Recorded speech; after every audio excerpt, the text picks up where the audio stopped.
Welcome to another episode of Resonant Frequencies, where we explore all things anomalous and alternative.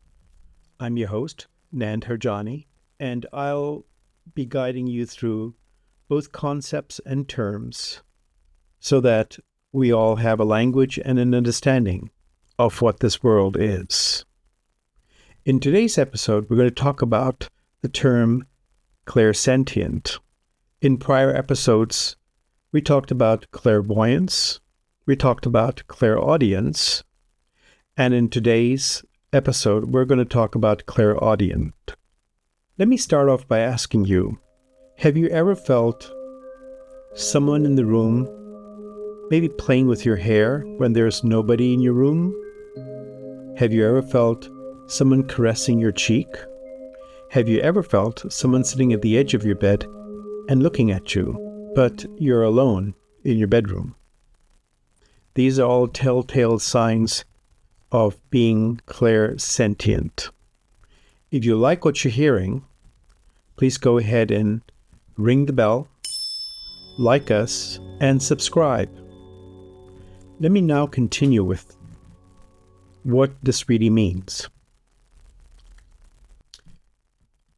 Another good way to start off by what this really means is simply to say there are folks outside of the plane that we're in, and you can call them your angels, and you can call them your guides, whatever term suits you.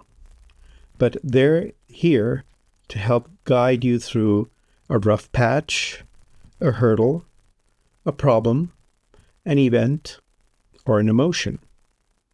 These are more frequent, the answers as to why they're with us.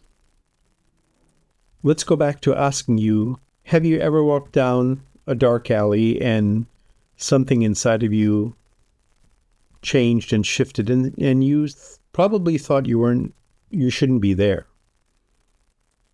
Maybe the hair at the back of your neck stood up. Maybe you were shown a path outside of that dark alley to walk towards. So as with clairvoyance, when we see a picture or an image, the same thing holds true, except we're guided through something by the way we feel. There are several ways to understand if there are one or more someones with you, I should say, that are around you to help you with the information that you need through the process of being sentient. The criteria are very simple. The room that you're in, whether it's you by yourself or with a crowd of people, begins to get a little colder. And I mean, the temperature shifts and changes, and that's a real clear clue that that's happening. And as it happens, you begin to hear, feel, or see, and again, I'm using the three terms that we've talked about: clairvoyance, clairaudient, and now clairsentient. But the clairsentient will take over in this specific task of being a clairsentient, and they will walk you through or guide you through the room if it's full of people, or help address issues. So, for instance, if you're sad that perhaps a loved one has passed on, then the clairsentient will make you move your face maybe towards a picture on the bookcase to your side. Now, you know you didn't commit that, but something did commit that direction to you.